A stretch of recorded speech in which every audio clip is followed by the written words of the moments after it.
Alderwoman Flowers. Present. Alderman Boyd. Present. Alderwoman Davis. Present. Alderman Kotar. Alderman Ogilvy. Here. Alderman Frent.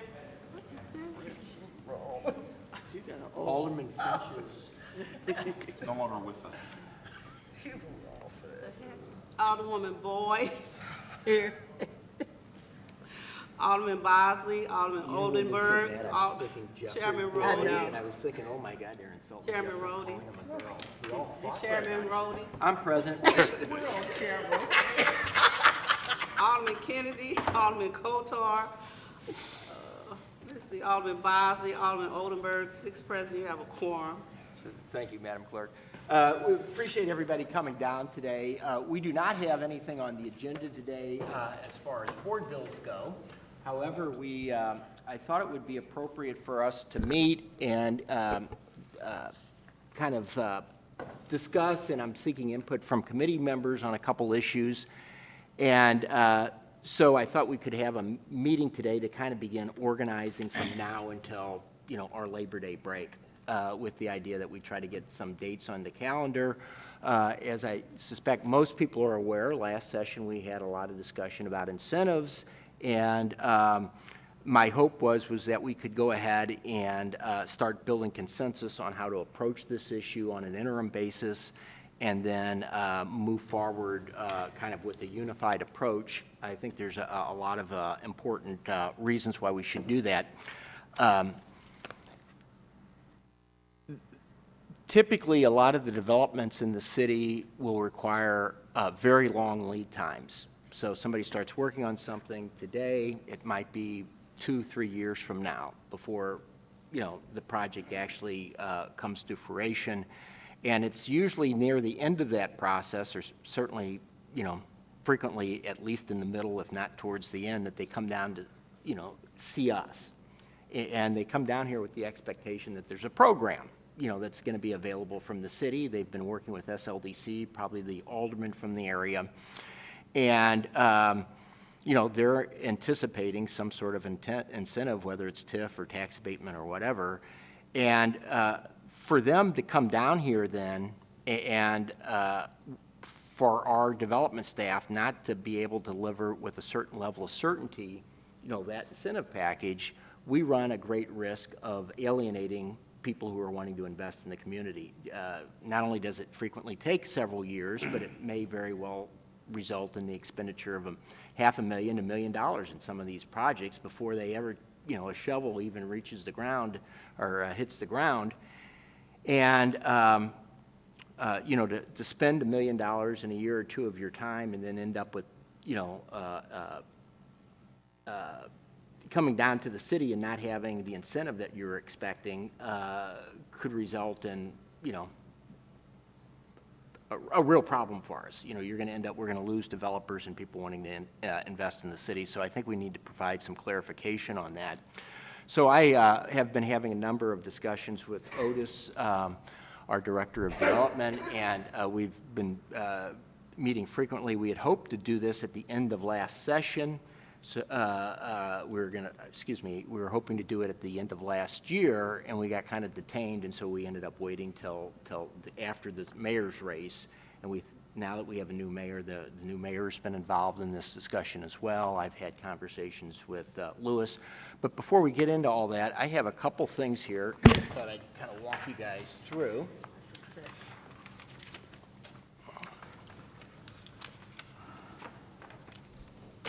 Everybody have one? And why don't we go ahead and stick those up there so everybody... I am kind of always think in terms of a business plan or what our goal is.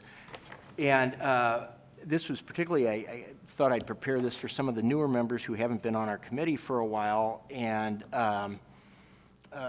frequently when you're an organization, you try to think about a mission statement or a vision or what your real goal is. So what I did was I went ahead and pulled the rules from the Board of Aldermen, and this is what it says that the Housing and Urban Development and Zoning Committee should do. They shall consider all matters pertaining to housing, urban development and zoning, including all matters pertaining to Community Development Agency and Commission and the St. Louis Development Corporation and the appropriation and disbursement of federal monies administered by said agency. So that's what the rules say.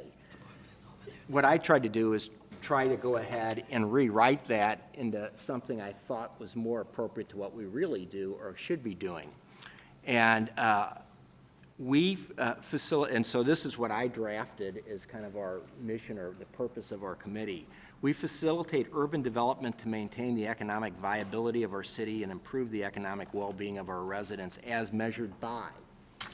And right now, we don't have any performance measures, so what we've been working on is, I've been working with CDA and the schools and the budget division on helping us develop a performance measure. The hope would be that we would, on an annual basis, begin developing a report that would tell us how well we're doing on the economic viability of the city and how well we're doing with improving the economic well-being of our residents. And so later this summer, we will have several of them in, and they will present some of their preliminary work on establishing those. The idea is that if you're doing a TIF, you know, are we making money on that TIF? And how is that impacting the schools and so forth? So we'll have probably a meeting devoted. CDA is taking a look at housing right now, affordable housing.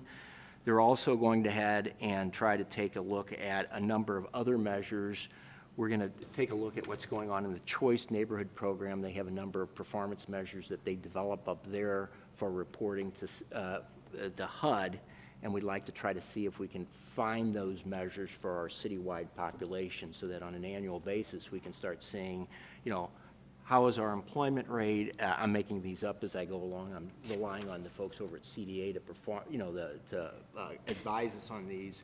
But we will be having them in a couple months, and we'll kind of talk about, in a few weeks, and we'll talk about when we should, how we should progress on that. So we'll be working with both them, CDA and the St. Louis Public Schools, on developing those measures, and hopefully that will develop into a report. And then if we begin doing that every year, much of what we should be doing is developing a tracking basis so that we can end up seeing how things change over time, and then trying to understand if our economic development programs are positively impacting those different measures of performance.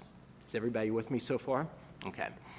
And then how do we do that to achieve those, you know, what do we use to kind of achieve those goals? Well, you know, we are the zoning committee, so we use planning and zoning to optimize our development opportunities that can be derived from our unique transportation, location, institutional, and other community attributes and competitive advantages. It's a mouthful. Let me try to slow down and kind of explain what we're talking about there.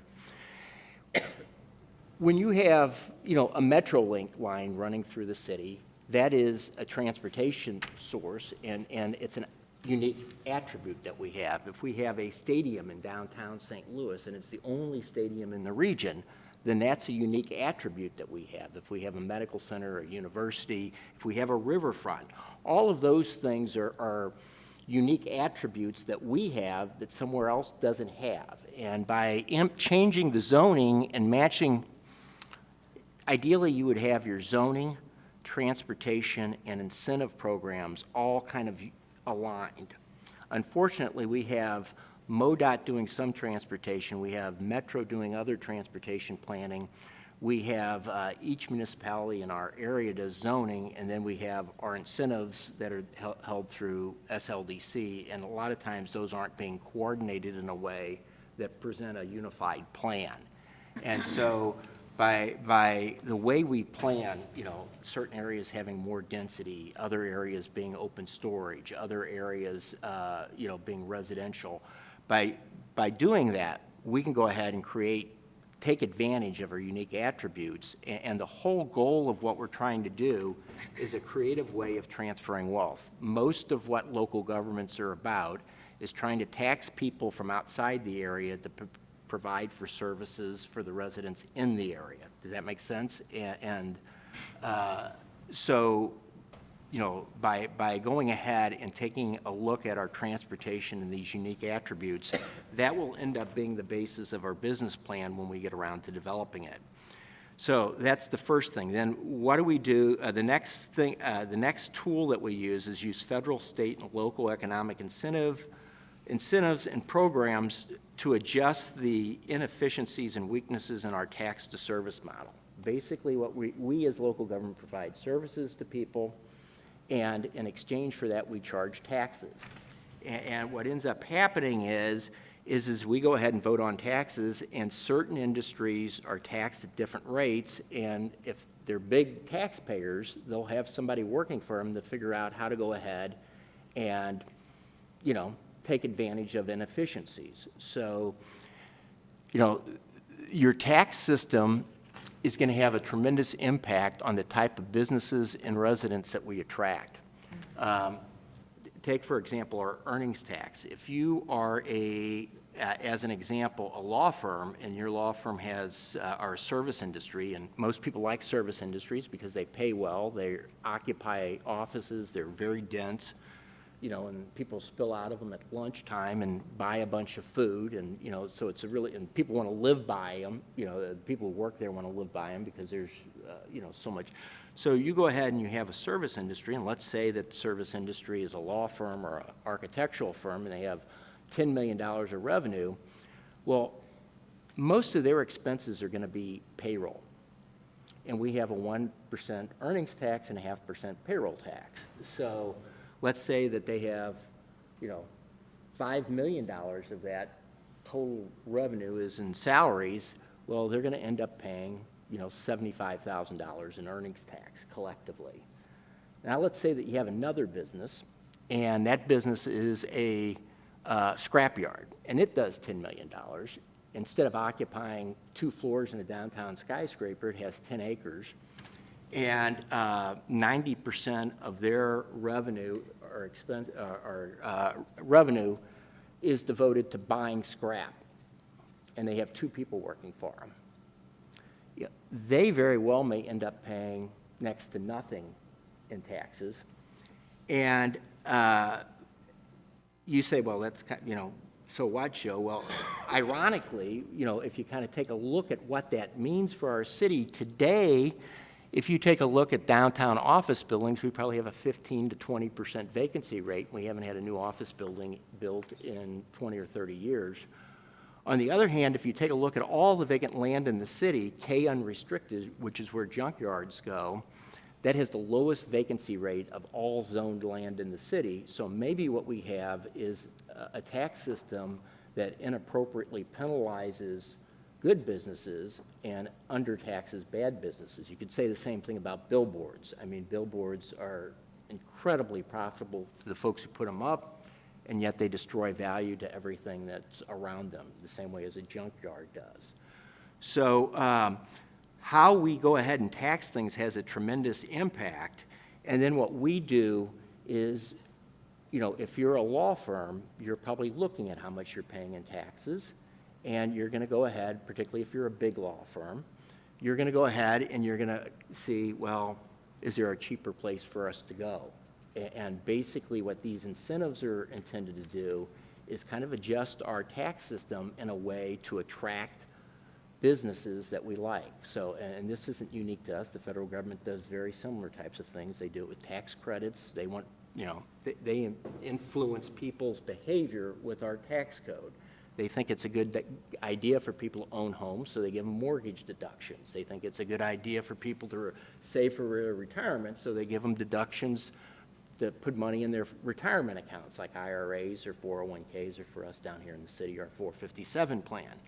So, you know, it is not unusual at all for governments to go ahead and create tax programs designed to influence people's behavior, and so that's what these tax incentive programs are designed to do, and our job is to go ahead and try to adjust for the inefficiencies in our tax service model. And the third thing that we do is we allocate community development block grant funds to ensure decent, affordable housing, to provide services to the most vulnerable in our communities, and to create jobs through expansion and retention of businesses. I put quotes around that because I pulled that directly from the HUD website for their description of what the block grant money should be used for.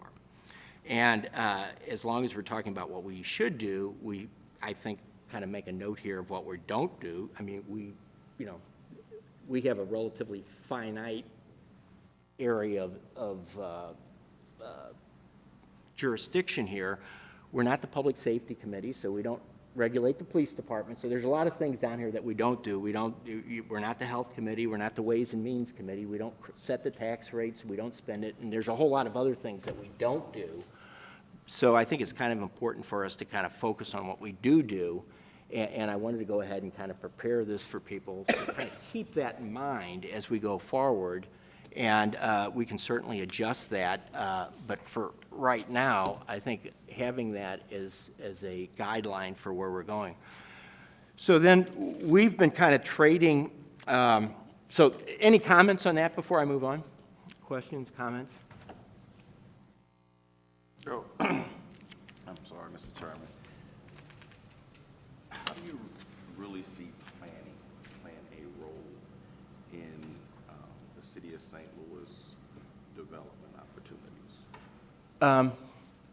Well, I think planning, when you're trying to attract investment, people coming in with their money to invest in our city, potentially employ people, one of the things that investors like more than anything else is predictability.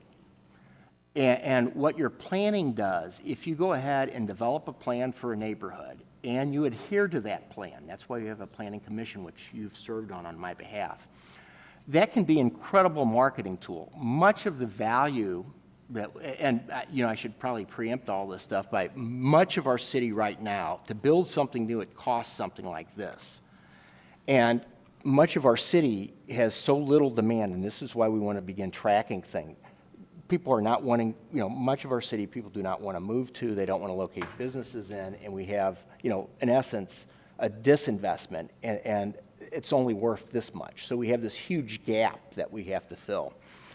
And much of that, if you think of value, it's a function of a lot of things. It's a function of the quality of the services that our city provides. It's a function of the location. But much of that value is perception. It's what people think it's worth. And by going ahead and delivering predictability in the way of a plan, and if we adhere to that plan, investors know that at some point residential is going to be over here and commercial is going to be over here and there's going to be retail here. And if you adhere to that plan, that delivers an element of predictability for them. If, on the other hand, you have no plan or you have a plan and you completely ignore it, then what ends up happening is you lose that predictability. Right. Let me just put out some of my concern that I've had and see if it's in line with where you're trying to go and where the committee is trying to go. I don't think that our city government works well with the planning department. I don't think we are maximizing the potential of the planning department. It's always underfunded. I'm not sure how well SLDC works with the planning department. I mean, actually coordinating activities, having the opportunity to sit on the planning commission on your behalf. Projects come up after board bills have practically been passed, which is kind of ridiculous. I mean, we pass it. The planning commission may say, look, we recommend 10 years tax abatement. The alderman says 15, and the board bills pass, and then the planning commission recommendation will come along after the fact. And that's just not good business in my mind. I mean, it's just checking the boxes to say we've done what we were supposed to do according to the ordinance. And when you look at the challenges in the distressed neighborhoods, like mine and most of the neighborhoods north, one of the biggest complaints about development is there's no help. for neighborhoods out there. We don't have the staff at SLDC and the planning department to market our neighborhoods, to really get our neighborhoods prepared, for development. So when we look at this business plan that you're talking about, moving forward, are we really going to organize, and structure these departments in which they actually work well together for the benefit of these distressed neighborhoods so they can take more advantage of the block grant funding and other funding streams that are out there? I think that's a good question, and I think it's in a way, is directed at the root of what's going to be a very vocal discussion probably when we get to the community benefit area. So so if we think of development, cost up here and values down here, as we close the gap in some of our neighborhoods, we don't need to use as much incentives. Right. And then there's been a push recently to do community benefit agreements. We've been kind of doing a version of those in a number of years in the 17th Ward. Other wards, I think, have done similar types of things. But as you squeeze out and reduce the amount of the incentive that's in there, and we start talking about putting that into some sort of community benefit, the question is what will that community benefit be? And, I know there's some people advocating for housing. So what we're going to do is take a look at what our situation is with affordable housing. I can tell you what our situation is with planning. We have a director of planning, and I think he has one employee, and that is the planning department for the whole city. Maybe our community benefit should be taking some of those resources squeezed out of these deals that are, coming along and thinking about doing planning in some of the less developed portions of the city. So in a way, we kind of took a baby step in that direction with the Ballpark Village. Alderman French went ahead and kind of at the last minute requested that we take $250,000 out and do some loan program. I wasn't the sponsor of the bill. I don't know if I think that was the best use of that money, but if it was up to me, I would have probably encouraged that to be used for planning on maybe Martin Luther King Drive, or to support some of the economic incentives in some of our more challenged neighborhoods which lack planning. Part of the reason that we've had success in the Central Corridor is that a lot of the institutions in the Central Corridor have recognized the need for planning, and it hasn't been the city that necessarily paid for it. A lot of times it's been the institutions that we've been able to convince to pay for it, and that planning has been, very instrumental in much of the success. And they can afford it, right? And so it makes it easier for development in that particular corridor. But when you have distressed neighborhoods where the planning department has one or two people, SLDC is real thin on their staff, if we don't put resources in these departments to really help these neighborhoods, we'll have this conversation every year. It'll be an annual conversation, and we could just play the tape from last year. Well, that is part of the reasons why, we got very sidetracked on incentive stuff last year. What I'd like, part of the purpose of the next few weeks is let's deal with the incentive stuff and take that off of the discussion for the next 12 or 18 months while we develop a citywide plan. And then start thinking about some of these other areas here. So some of our meetings, I kind of think in terms of being reactive aldermen and being proactive. Mm-hmm. Reactive is when there's a bill in front of us, and somebody introduces a bill, we should probably respond to it, particularly if it's, for a pending development that's, on the verge of happening. I think it's our responsibility to respond to it in a timely way, provide some certainty, and move on. But that's being reactive. Being proactive is understanding what the problems are and setting guidelines so that we fix problems going forward. So I want to spend a fair amount of our time educating ourselves so that we can be more proactive. By proactive, I mean developing performance measures and trying to understand some of these other issues. I mean, the incentive reform stuff is an important issue, and we need to work to get that right. But there's lots of other things that we need to do. I mean, one of the reasons we pay so much for incentives, we use so much incentives is that frequently we have to overpay to to fix, property that's been abandoned or is speculating. So we need to think about how do we increase holding costs so that people aren't taking advantage of the incentive programs by overcharging. We need to think about how to get more planning, and there's going to be a number of areas that we need to do, but we need to get to the point where we're kind of educated on those topics, which means that we're going to probably schedule a fair number of our meetings that aren't going to be dealing with board bills necessarily, but are our attempt to become more educated so that we can be more proactive in some of these areas. And again, I'm kind of calling this meeting not necessarily to go here and say this is what we're going to do, but to seek input and try to get a shared vision of how we should go forward. So, any other questions or comments? Okay, so with that kind of background, I put a letter that I wrote to the new mayor and copied Otis on, and we have been going kind of back and forth, and then Otis drafted a memorandum for us. The thought was, what I had asked him for was some sort of interim guidelines for us so that we could go ahead and have a couple hearings on those if necessary, and then we would adopt in form of a resolution what those guidelines would be for using TIF and tax abatement.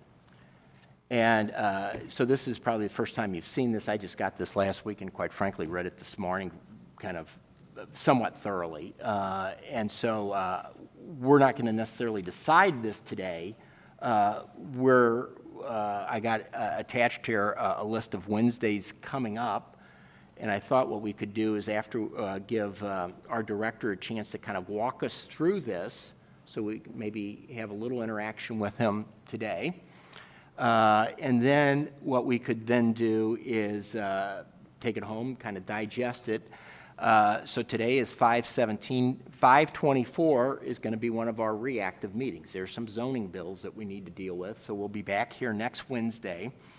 And we can go ahead and then begin thinking about a time or two where we could go out and have some sort of public hearings on what Otis has prepared for us. And then we could,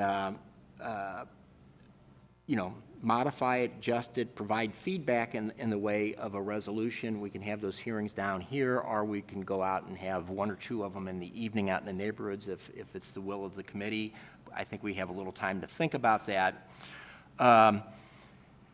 The deadline that we might have, though, is, or that we should be thinking about, is that we do have several TIF and tax abatement bills that have to be advertised for ahead of time, and those would require a public hearing.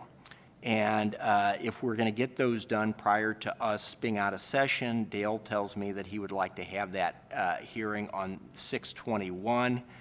I don't know if those projects would be impacted by, what we're proposing, what Otis is proposing, but it would probably be beneficial if we could have that adopted prior to that, or at least with the idea that these guidelines would be kind of what we go forward on, and that we would adopt these for an interim basis, for 12 or 18 months or 24 months. It's going to take us that long to get the plan done. And then we go ahead and readopt them. And what I'm trying to do with this, if you think, for example, how a lot of the other incentive programs that are designed by both the federal government or the state, take, for example, our historic tax credit program, the state goes ahead and they created the program. They don't vote on every historic tax credit deal that gets done. They created the parameters, and it's administratively dealt with. And we should be thinking about creating parameters, and while, the way we're organized, we have to vote for it, but, for us to come down here and have every alderman kind of begin micromanaging what SLDC is doing, it's just not, in my opinion, the right way to run a program like this. And if we don't want certain projects incentivized, well, then we should go ahead and make sure that the program addresses that in the guidelines that we establish at the beginning of the year. And so, as an example, the historic tax credit program, it's starting to put a big hole in the budget, and so I think the state went ahead and they kind of clamped down on it. But they went ahead on the amount of tax credits that can be used for the historic tax credit program, and then they modify from time to time, you know, what qualifies and so forth. But most of that stuff's done administratively, and the state reps and the state senators don't vote on all the projects that receive historic tax credits. We're set up that we have to vote on these things. But for all of us to come down here, we're never going, you know, we got 28 different aldermen, and we're not all going to agree on what the appropriate use of TIF or tax abatement is on every project. Everybody's going to have a different view. But if we go ahead and have parameters in place, and if a project meets those parameters, then, you know, we ought to be in a position where we uniformly approve that. And if it doesn't, well, then, you know, then we ought to be able to have a free-for-all down here. But the idea is that we deliver a consistent response to folks that are wanting to invest in our city. And if we can kind of agree on these guidelines, then the idea would be is that we could perhaps reduce some of the contention down here when projects come before us. Does that make sense to everyone? Any comments on Alder? Mr. Chairman, I have a couple of comments, most especially you finally touched the arena that I've been sitting here thinking about, which is the ability for the average person, whether you are an elected person as an alderman or not, to digest the parameters of any development project or any bill that comes before us, whether it's this committee or any other committee. And I say that because I'm still in an awkward position of feelings from my Transportation Committee meeting yesterday. How many of us have ran an airport process? None. How many of us have managed a business, an entity that is $1 billion or more? Maybe a couple. So I totally agree with you in setting parameters that can be followed by those experienced people that we have hired to do the work that is required on our behalf, and find a way that we don't get confused and bogged down. I'm really interested in seeing us use some of the processes that we used a while ago when we were moving, and you know, when you first got here at the Board of Aldermen, things were moving a lot faster, and it was a lot easier to get work done. And that was because we had the appropriate structured departments and the appropriate personnel who focused on a specific area, and they took it from the beginning of the process to the end on working on individual projects, which does not happen now. It's kind of hard. And even though I know we have I'm not sure their title is housing specialists, but I haven't, well, let me not go there. But what I'm saying to you is, it is not exactly as it used to be. And so if we could get those things back in place, I think that would help a whole lot. And then put priorities to the parts of the city that need the most help. And I'm saying that because I would be the first one to raise my hand and say, don't give me any large incentives, because I only have a small area left in my ward that requires any incentives to make something happen. And then that would be small. But we got areas of this city that we need to encourage private investment. We don't have any money. And that's a part of what the citizens don't understand when they continue to ask us, what are you going to do in this ward? The city of St. Louis has no money. We need to definitely figure out a way to do that in the planning process. And I was listening to Alderman Board, but the first thing you have to do, and maybe even parallel in planning, is you must market. Not only are you marketing the city, but you market a particular area, and along with the marketing process comes cleaning up the area so that you can market it at a higher level. So there's a lot of grassroots hard work that needs to be done in some of these neighborhoods where you go in and you take a 2 or 3 month process and take all city services, clean it up, get it ready, and market it and move forward. So we used to do that, and that's what I'm saying, and we need to get back to that. Instead of this hodgepodge puzzle effect that happens in most wards, I understand the planning process really works. We had an excellent plan that, it was an expensive plan. We spent over $1 million for the plan, but it guides the process. People know what you want. People can look and say, oh, I fit here. I fit over here. And so we don't have that available to people right now for the entire city, and we need to do that. Thank you. Any other comments? You know, what we're looking for here is to do some guidelines so that people know what will be incentivized, what won't, to what extent it might be. I mean, we shouldn't be incentivizing, I don't think anybody thinks gas stations or junkyards or things like that. Well, you know, let's make sure that we tell people that on other things that we will want to incentivize. And as we develop a business plan and we, you know, refine the economic model that we built, more and more things will become available for us as we understand the profitability of that. So to kind of give everybody a recap of where we've come from,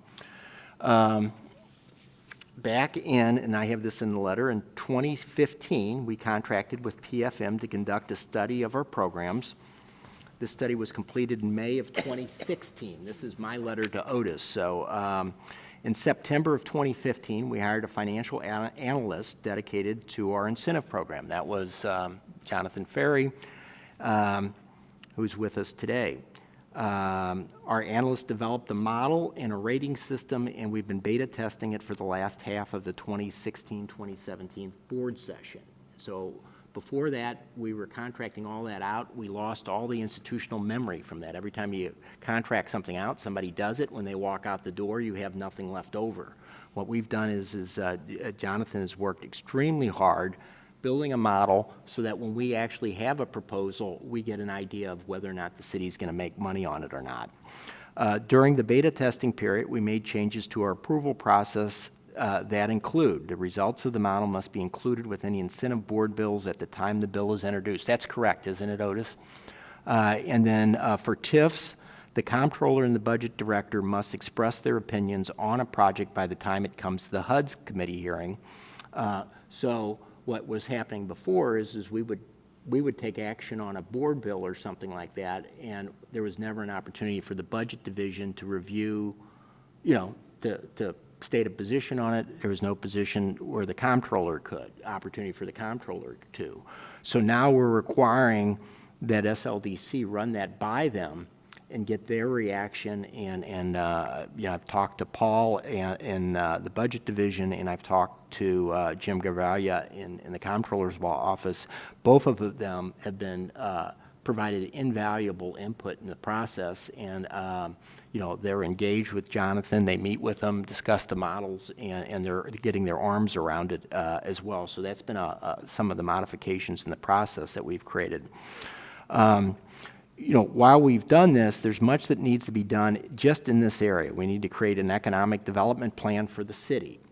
We need to establish performance measures and the corresponding process created to collect the data.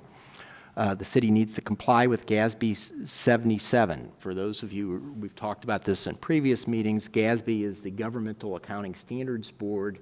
They're the folks who set the policies for when the comptroller produces the annual statement for the city.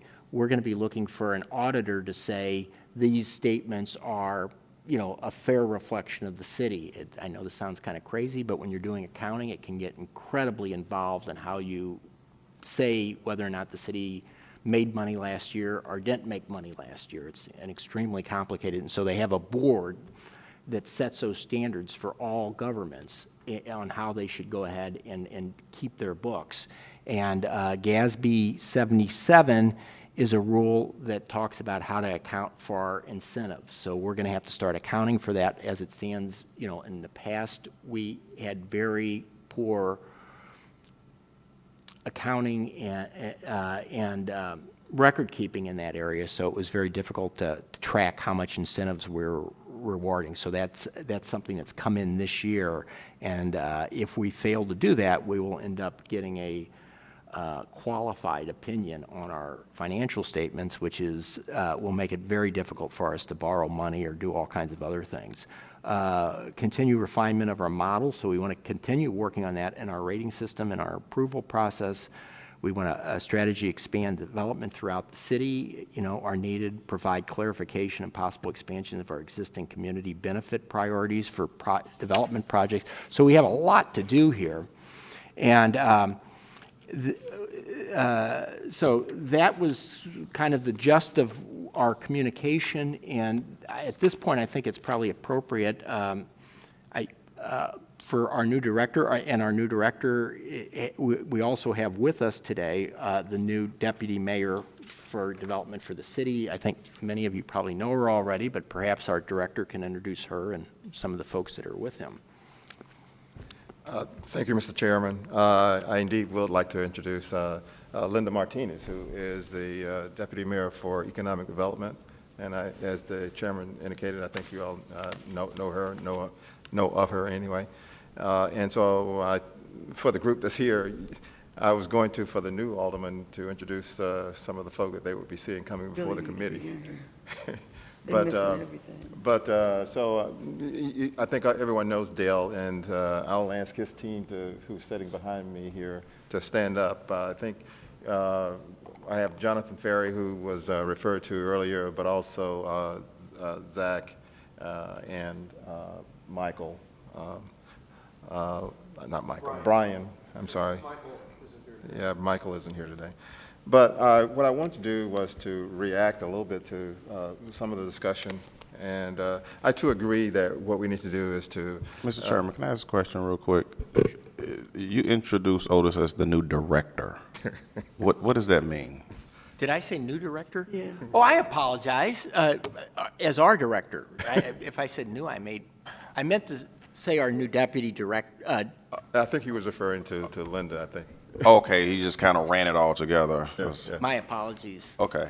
I didn't know if he got an extra promotion. I'm definitely not new. I know he wasn't new, but I thought he had a new position that solidified something. I don't know. Maybe he was acting before. Okay. No, it's the same old, same old. Okay. So one of the things that we wanted to do was to look at economic development in a more holistic perspective. And the memo that, and I think each of you have a copy? Yes, sir. Okay. And there's a lot in this memo, and if you just got it today, you need to, at a later session, we can go through and answer questions that you might have. But essentially, I think in the intro on the first page, I just wanted to reiterate the fact that there's a need to take a look at, particularly incentive reform, and I then go into a number of things that Alderman Rhodey just enumerated as well, which is that we essentially need to establish some interim guidelines, and we also mentioned the GASB compliance that we need to ensure that we conform to. And I too agree that we need to have a citywide economic development plan.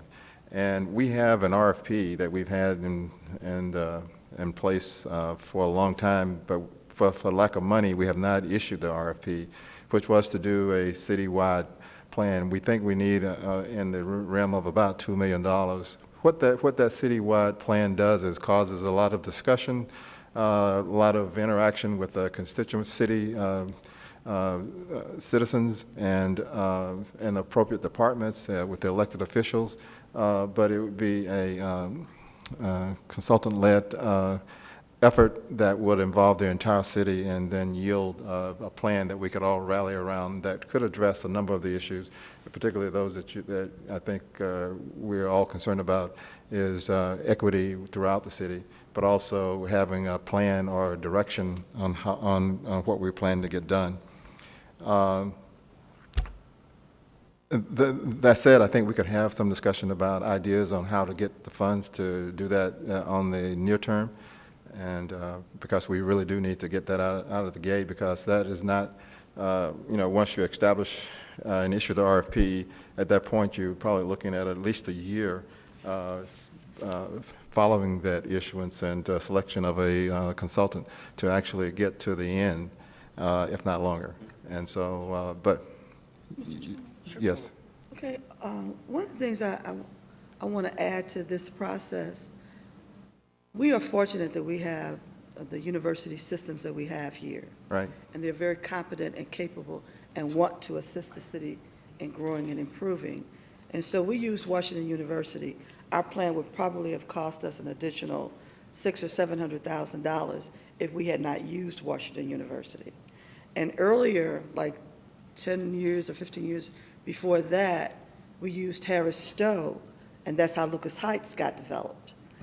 And they did the application for grants, used their urban planning department to work with the community, all of that. So we might want to look at those opportunities that are already here. And like UMSL, who is the gatherer of census data and all that, they already have the data there. That's a part of what they do and are well known for. We might want to engage them in a certain way. So I would just suggest that we add some of that to it, and maybe we could get there without needing to have a whole lot of our own money. Well, I agree with you, and maybe not agree, some aspect of it. I think we tend to have pockets of planning, and you described, the efforts in your ward, and I think we have pockets of planning in other wards. I think we need to go at it citywide so that we can pull it all together. Citywide, holistic. Yeah, and I'm not that's- sure that we have within my preference, or at least I think I would recommend, that we get I call it an outside look at where we are and lead us to a process of thinking through this entire process. And it doesn't necessarily have to be outside, but at least we need some outside influence on this whole process such that we can not do the same old, and that if you are already working in this environment, you may tend to come up with the same solution. And I think we're at a point where I think we can look and do a lot with some different thoughts, and that's what I'm thinking. Okay, I'm going to convince you. Okay. I do know that both Washington University and UMSL and SLU and Harris Stowe all have contributed greatly to the various communities that are in neighborhoods around. I just think that we need to have a consultant-led master planning effort that ties it all together such that we don't end up with a solution in this end and not addressing the problem on the other side. I totally agree with that, yes. Okay. All right, so that, we can talk about it, as we always do.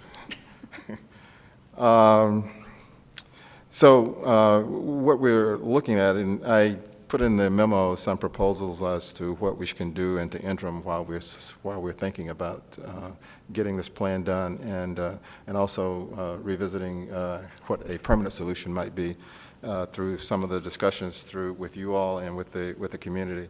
And so I'm not going to go through all of them here because they're listed in the memo, but if we're open to input and discussions from each of you but this is just based on our interaction and based on the last session and the session before that, maybe with the feedback that we got from the committee and from the aldermen. These are some of the things. Also in discussions with the comptroller's office and with the budget office, some of these are reflective. Particularly, if you recall, the comptroller had a big concern about hotel taxes. And so we specifically made a point of that one. And also, not necessarily doing 100% tax abatement may be something that we look at as we go down the road, particularly in certain neighborhoods. But there may be those that are in certain MVA areas, may get 100%, but others may not. Or Can you we, explain what MVA is for any new members? market value analysis, which was something that was generated and completed a few years back for the Community Development Administration, working with the Planning Department. That was that study that group did? Yeah, it was a study. Showed us all the real estate value. Showed us the values. And, yeah, you can pass them around. But it's based off of this map that we have here. And so you can use this map to relate to the zones that I was speaking of and the, Thank you, sir. okay. So the last thing is a discussion about community benefits agreements. And so we have had a number, there have been some discussions, and we will continue to have those discussions, and it will obviously culminate with the discussion here. But in the interim, we're just trying to have a discussion with those. There are many nonprofit organizations and other organizations that are having this discussion, and if we aren't involved in it, it will be out there and we're over here. We all need to be listening and maybe bringing a coordinated request to this board. Sorry. Mr. Chairman? Sure. Alderman? Yeah, I don't know on your HUD schedule, 5/31st, maybe I missed you saying it. What are we doing that day, or is that just an open day? So, well, why don't I'll talk about this before we let out. Okay. Because we have some blanks there that we can either fill in or. Well, the reason why I asked was that about 4 weeks ago, we had a conversation about the facade improvement program, and I don't know if that's appropriate. I asked Alderman Boyd, who was at that meeting, did he think it fell into that? And I know we're talking about incentives and tax abatements, but he pointed out under the how to achieve this number 2, you're dealing with federal, state, local economic incentives. And the facade program is somewhat of an incentive for the communities that Alderman Boyd was talking about. It doesn't have development, but the only thing we can do to help or assist the business that's coming in. And I've been really mindful when Chairman Wessels was the chairman of the committee as to try to cut back and really look at the incentives we're giving, because some of the things that I was disappointed in is businesses would come down and get these huge tax abatements for 10, 15, 20 years, and then it was up, they were gone. And I've experienced that in my ward as well. So right now, all we have is a tool for facade improvement. And I hope, Otis, that we can, in my email, I said I would like to meet, if we can do it again, every 3 months is a good discussion, because we also discussed how the HUD money is being allocated and looking at the HUD guidelines and what the interpretation of them are and so forth, coming from the HUD and CDA. And I'm just wondering if it's appropriate, maybe under CDA, that we also include the facade improvement program. But if not, that, Otis, I hope that you continue, that we can have the discussion among the aldermen. I thought it was, I don't know what you thought about that meeting, but I thought it was a healthy discussion that you heard from us what our opinions were about the facade improvement program. And it was very good that CDA was also present, along with Michelle Peterson, up talking about the facade program, because, and I think it was an eye-opener for the new alderman, just to kind of see some of the struggles that we have. And so I don't know if it's appropriate, Mr. Chairman, for you to include that. If it's not, I know I was on this committee years ago, haven't been in a while, and I do try to come in and sit in with you.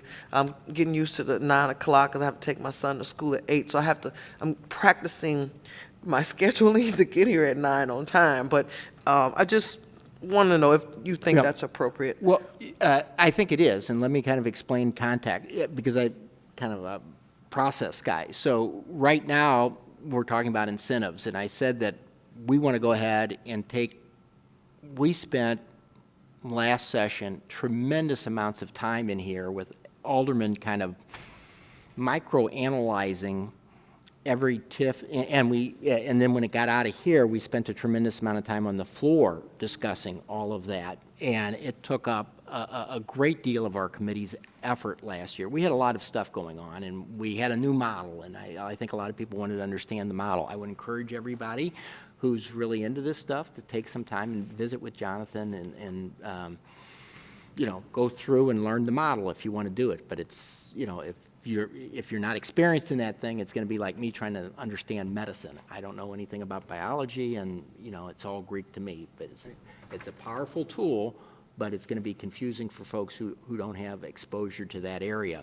But if we can take this off the table and say, hey, let's call a truce now for a year on this stuff, and we're going to adopt these guidelines over the next couple of weeks, then we can go ahead and start dealing with some of the other stuff that we're supposed to be doing proactively on our list, and that is block grant. That program is funded out of block grant. I'm not a big fan of the program, but I think it's appropriate to talk about that, and I think Block grant or the facade improvement? the facade program is funded through block grant, okay?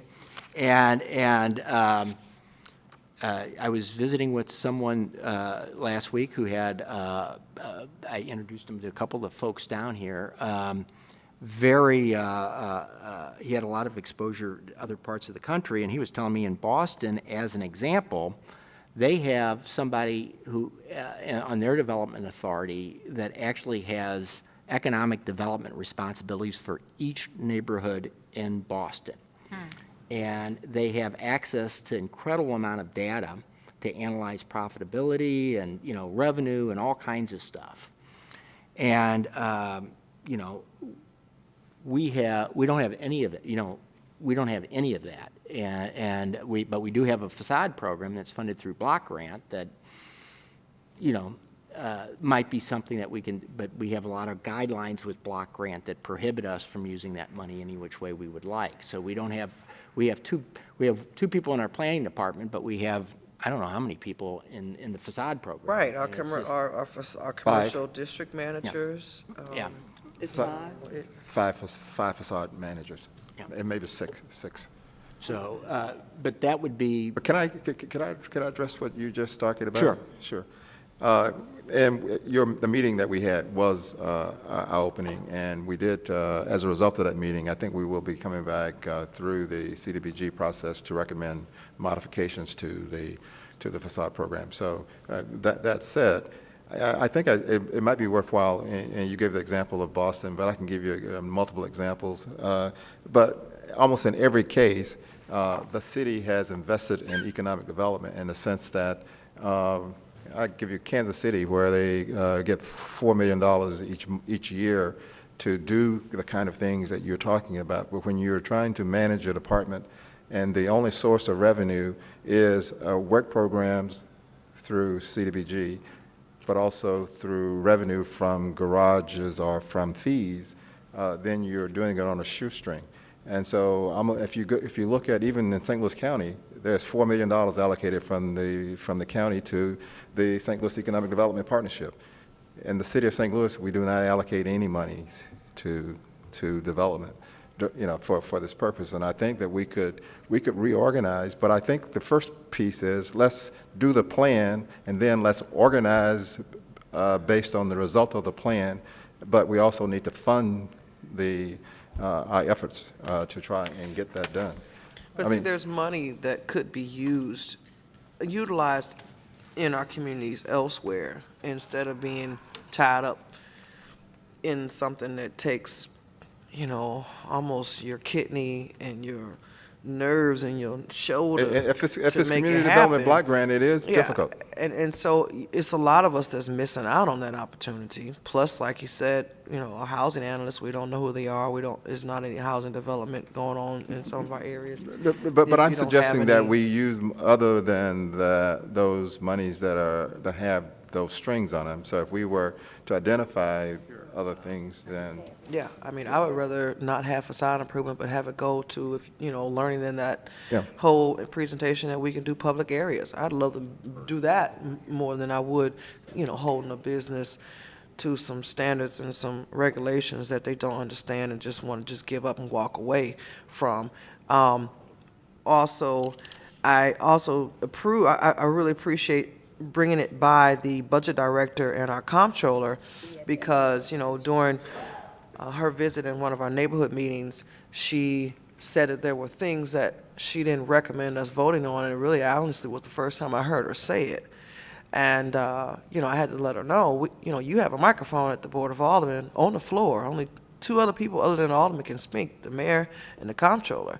And if we did have a little bit more idea or what her opinion is about certain projects we vote on, I think it would definitely affect some of our votes at the board to make sure that, things that we are voting on, we also get an opinion from our person that deals with all our finances and our money and so forth. So I would also like to make a recommendation that if Jim Garavelli can come and kind of talk about how the comptroller deals with some of the projects that she may not necessarily support, but we don't necessarily get her opinion on, that we have some guidance from her as well.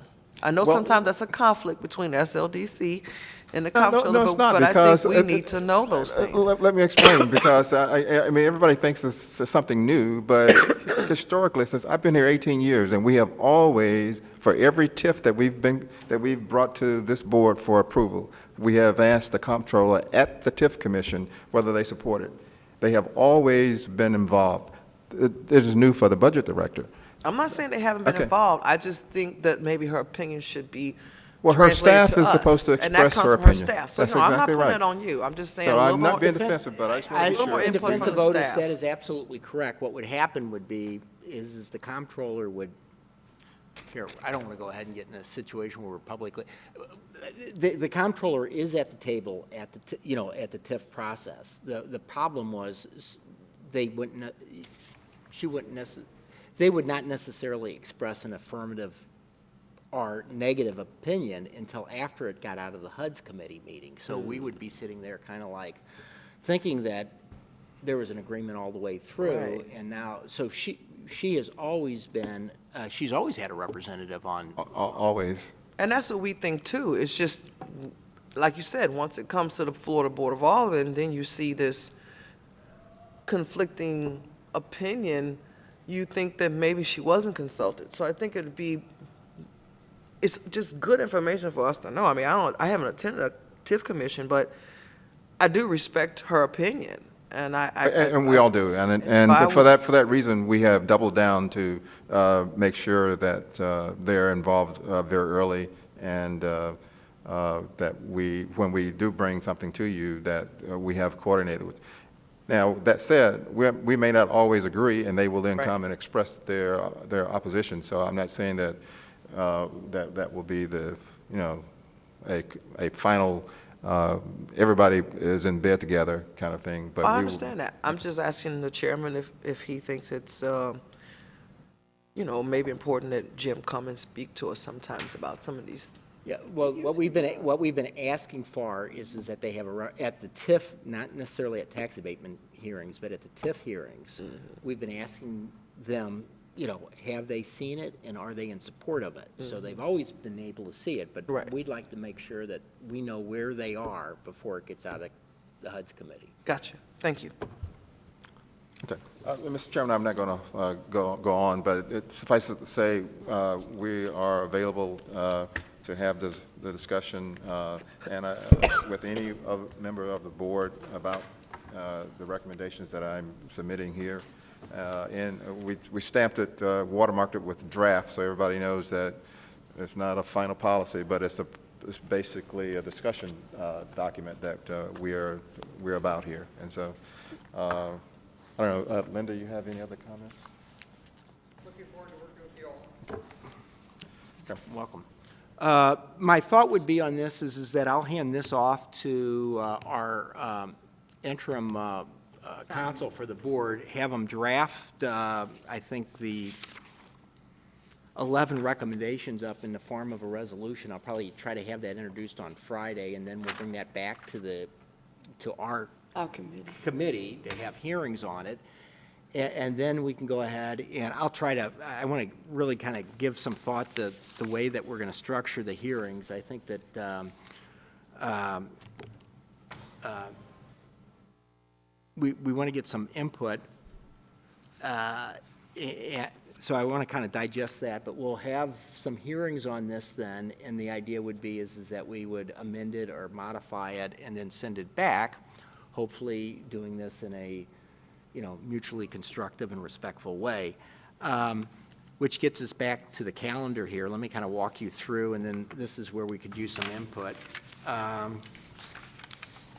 So today was our organizational meeting. Next Wednesday, we're going to have some zoning bills. I don't have anything scheduled for the 31st. If we want to go ahead and have a hearing on the resolution down here on a Wednesday, if people think that it's important that we get out into the community, this is an interim thing. We're going to have, if we do a business plan and we start developing these things on a permanent basis, I know that we ought to go out and have a number of community meetings, but if people feel strongly, we can go ahead and try to schedule something in a couple evenings, one north, one south, or something like that. Is that, or I think evening is good. okay, well then, we'll, if anybody would like to host one of these in a venue in their ward, I was hoping to have more people here today so that we could provide that opportunity to some of the others. One in JVL at the community college. Would you like to do one? Okay. Is anybody else? I'm Central Corridor. Who's on our committee that's south, anyway? Alderman, you're near south side. Would you like to host one? Otherwise, we can check with, I know the alderman from the 16th is on our committee. And, Yeah. Sure. We can find a location. Okay. So why don't we do maybe two in the evenings? If we do them in the evenings, is there necessary to have one down here as well then? Or do you think two committee hearings? Just to be safe, I would do one here too. Okay.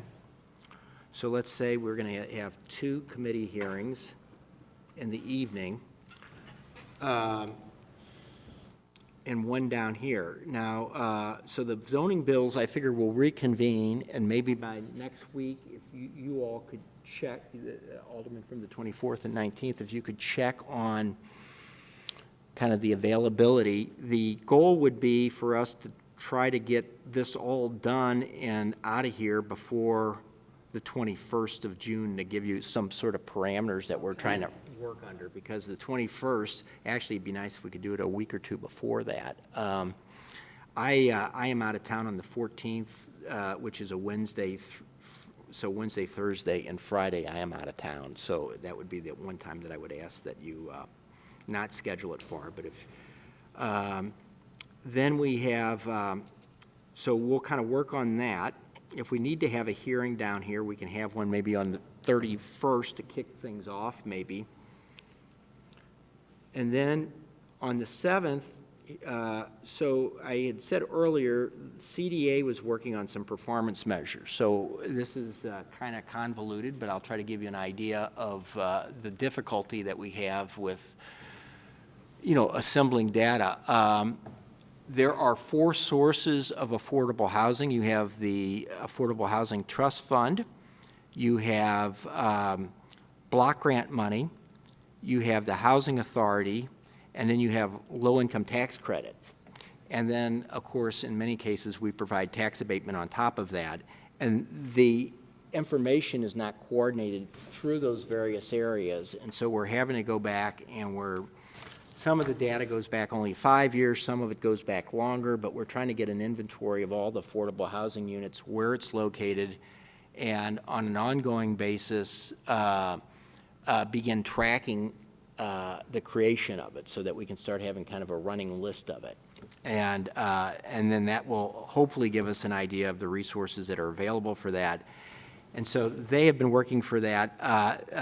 Alana will have her portion of that done, and she is also working on, affordability indexes and benchmarking us to other metropolitan areas and, a variety of things. So she's supposed to have something for us to look at, not only on the housing front, but, the economic well-being of our resident front as well. But the woman who runs the Housing Authority, Cheryl Lovell, is not available on the 7th, but they think that they would be available on the 28th, but we already have the St. Louis Public School System. I've been meeting with the CFO over there, Angie Banks, and Ms. Banks was before our committee before we broke last session, and she is the new appointee from the schools on the TIF commission, and she is their CFO, and I think she's been communicating with, Jonathan, have you had much interaction with Angie Banks yet from this? Okay. Anyway, they're starting to gear up to try to understand what we're doing over here as well, and in the process of that, we'll try to have a little tutorial on, you know, how to evaluate what we're doing for the schools and so forth. So we've kind of developed a spreadsheet that she and I have been working on that hopefully she'll be able to fill in and provide for us on the 28th. On the 21st, we need to have the hearing to get, I guess right now we have something for the old municipal courts building, and I believe something in the 24th ward, and there might be some other stuff, but that would be on the 21st. The 5th is the day after 4th of July. I don't know if we want to meet then. And the 12th is the last Wednesday before we go on summer break. So that's kind of the line. We'll be back on next Wednesday, and maybe we can go ahead and shoot to have a couple dates for the community meetings, and we'll fill in the calendar then. Does that sound okay for everyone? So, I'm sorry. Mr. Chairman, do you think that we could coordinate with the public hearings that they want to have for that bill on community benefit agreements? If we're going out to the public, or do you think that's too much? I think it's, I've been speaking with the president, on and off about this stuff for several years, and I think it would be better for us to have the performance. If we're going to do community benefit agreements, I think it's better to have some performance measures in place and a little bit more data before we do that. I think at some point, if the bill advances, I think we do need to reach out to the community and have a discussion about those things. I think there's a lot of education. I would view that as probably certainly after Labor Day type of bill, if not next year type of bill, because I think there's a lot of work for us to do. There's a lot of work to be done, and all we could do is hurt ourselves, and it would be a disadvantage to the community if it's not done right.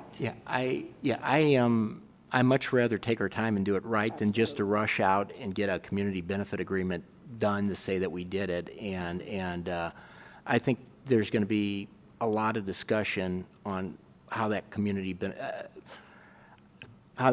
benefit should be spent on what types of activities and so forth. And unfortunately for most people, they have not been involved when these agreements were done, not our general population. So first of all, understanding it, and then gathering the data, like you said, if we're going to be talking about these different things, and give you for instance, everybody's talking about affordable housing. Well, we have a glut on affordable housing. Most people don't realize that. We have so many empty units. And that's because North County and South County, and now they're talking about doing some in Chesterfield. So these people are leaving us, going to the new affordable housing, and we've got all these units empty.